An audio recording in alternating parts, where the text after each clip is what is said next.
Sahabat pembelajar, berjumpa kembali bersama Imani Sidiasa Belajar Jadi Guru dalam membahas materi pendidikan Pancasila dan kewarganegaraan. Pertemuan kita kali ini kita akan membahas materi kelas 9 bab 2 pembukaan Undang-Undang Dasar Negara Republik Indonesia tahun 1945. Ada 3 sub pokok bahasan dalam bab 2 ini, yaitu sub pokok bahasan A, makna alinea pembukaan Undang-Undang Dasar Negara Republik Indonesia tahun 1945, sub pokok bahasan B, pokok pikiran pembukaan Undang-Undang Dasar Negara Republik Indonesia tahun 1945, dan sub pokok bahasan C, sikap positif terhadap pokok pikiran dalam pembukaan Undang-Undang Dasar Negara Republik Indonesia tahun 1945. Sahabat pembelajar, sebelumnya kita sudah membahas sub pokok bahasan A, makna alinea pembukaan Undang-Undang Dasar Negara Republik Indonesia tahun 1945.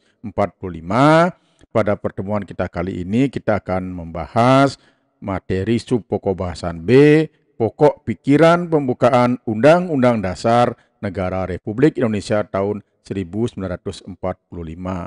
Baiklah, kita mulai membahas dari yang pertama, hakikat pokok pikiran pembukaan Undang-Undang Dasar Negara Republik Indonesia tahun 1945.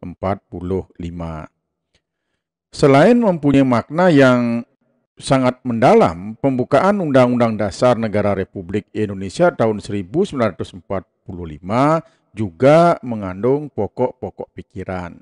Pokok-pokok pikiran tersebut menggambarkan suasana kebatinan dari Undang-Undang Dasar Negara Republik Indonesia tahun 1945 serta mewujudkan cita-cita hukum yang melandasi hukum dasar negara baik yang tertulis maupun yang tidak tertulis.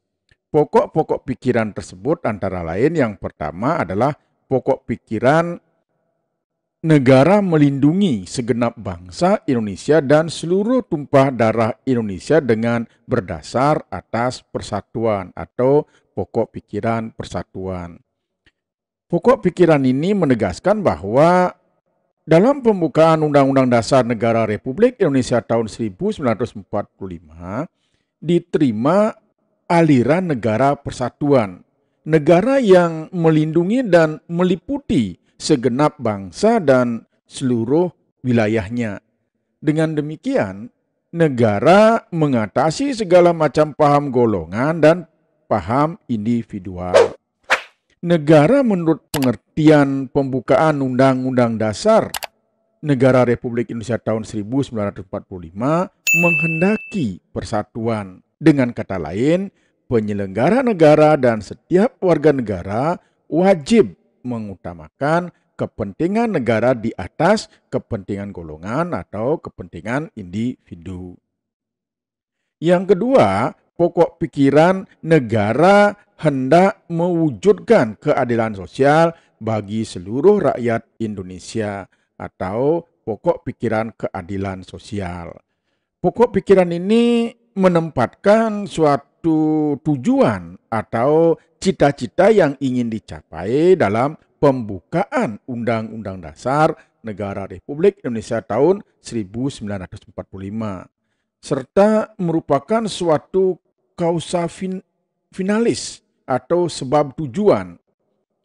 Dengan demikian, penyelenggara negara dapat menentukan jalan serta aturan yang harus dilaksanakan menurut Undang-Undang Dasar untuk mencapai tujuan memajukan kesejahteraan umum yang berkeadilan. Pokok pikiran kedua ini hendak mewujudkan keadilan sosial yang didasarkan pada kesadaran bahwa manusia mempunyai hak dan kewajiban dalam kehidupan masyarakat. Kemudian yang ketiga, pokok pikiran yang ketiga yaitu negara yang berkedaulatan rakyat berdasarkan atas kerakyatan dan permusyawaratan perwakilan atau pokok pikiran kedaulatan rakyat. Pokok pikiran ini mengandung konsekuensi logis bahwa sistem negara yang terbentuk dalam Undang-Undang Dasar harus berdasarkan atas kedaulatan rakyat dan permusyawaratan perwakilan. Pokok pikiran ini sesuai dengan sifat masyarakat Indonesia yang selalu mengedepankan asas musyawarah untuk mufakat dalam menyelesaikan suatu persoalan. Pokok pikiran yang ketiga ini merupakan pokok pikiran kedaulatan rakyat yang menyatakan bahwa kedaulatan berada di tangan rakyat dan dilaksanakan menurut Undang-Undang Dasar. Pokok pikiran inilah merupakan dasar politik negara. Kemudian yang keempat, pokok pikiran yang keempat adalah negara berdasarkan atas ketuhanan yang Maha Esa menurut dasar kemanusiaan yang adil dan beradab atau pokok pikiran ketuhanan.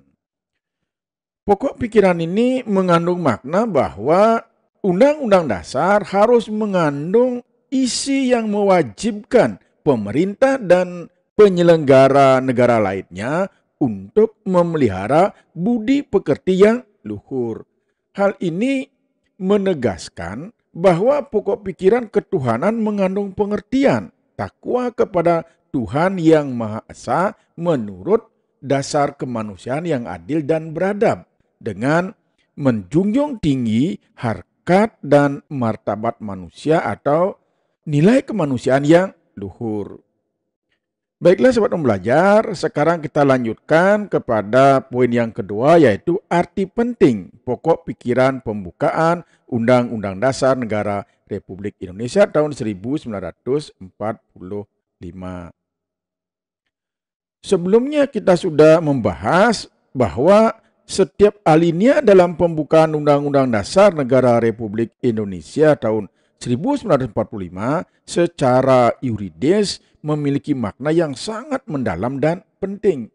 Demikian juga dengan pokok pikiran yang terkandung dalam pembukaan Undang-Undang Dasar Negara Republik Indonesia tahun 1945.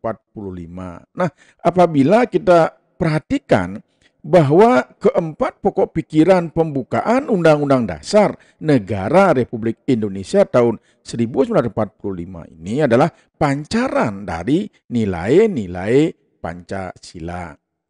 Dalam penjelasan Undang-Undang Dasar Negara Republik Indonesia tahun 1945 sebelum diadakannya perubahan telah menegaskan bahwa pokok-pokok pikiran tersebut meliputi suasana kebatinan dari Undang-Undang Dasar Negara Republik Indonesia tahun 1945.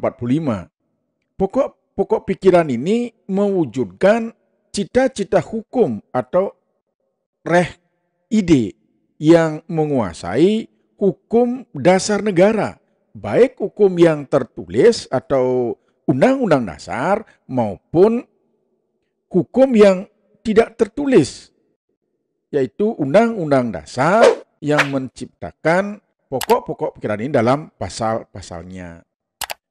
Jadi berdasarkan pengertian tersebut dapat disimpulkan bahwa pokok pikiran yang terkandung dalam pembukaan Undang-Undang Dasar Negara Republik Indonesia tahun 1945 ini adalah merupakan sumber hukum tertinggi di Indonesia.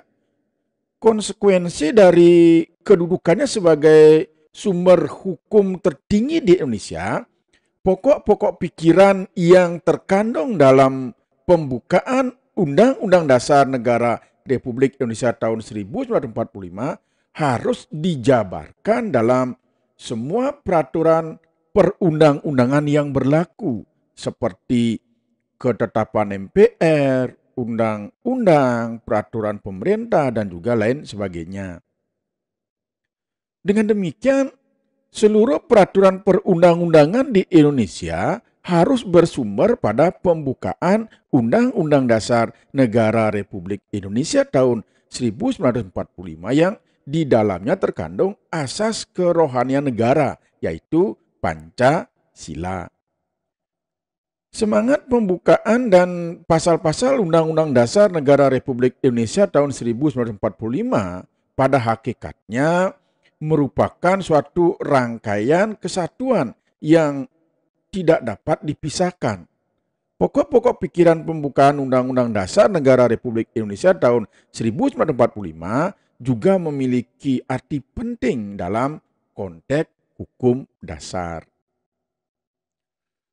Seperti kita ketahui bahwa di samping Undang-Undang Dasar masih terdapat hukum dasar yang tidak tertulis yang juga merupakan sumber hukum, yaitu aturan dasar yang timbul dan terpelihara dalam praktek penyelenggara negara.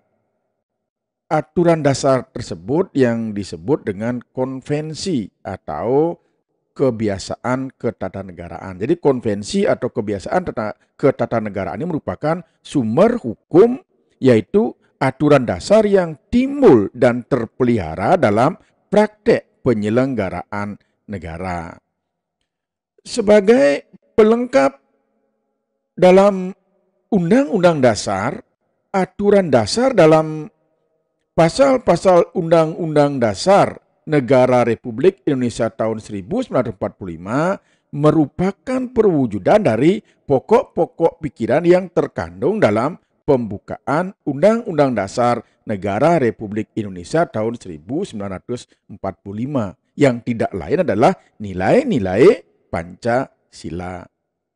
Sementara itu, Pancasila sendiri memancarkan nilai-nilai luhur yang telah mampu memberikan semangat dan terpancang dengan hikmat dalam perangkat Undang-Undang Dasar Negara Republik Indonesia tahun 1945.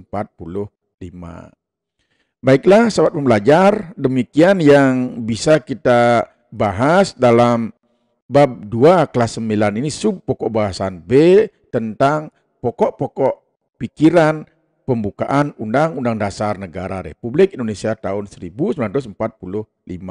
Nah, pertemuan berikutnya nanti kita akan bahas sub pokok bahasan C, sikap positif terhadap pokok-pokok pikiran dalam pembukaan Undang-Undang Dasar Negara Republik Indonesia tahun 1945. Nah, semoga apa yang sudah kita bahas pada pertemuan kita kali ini ada manfaatnya. Terima kasih.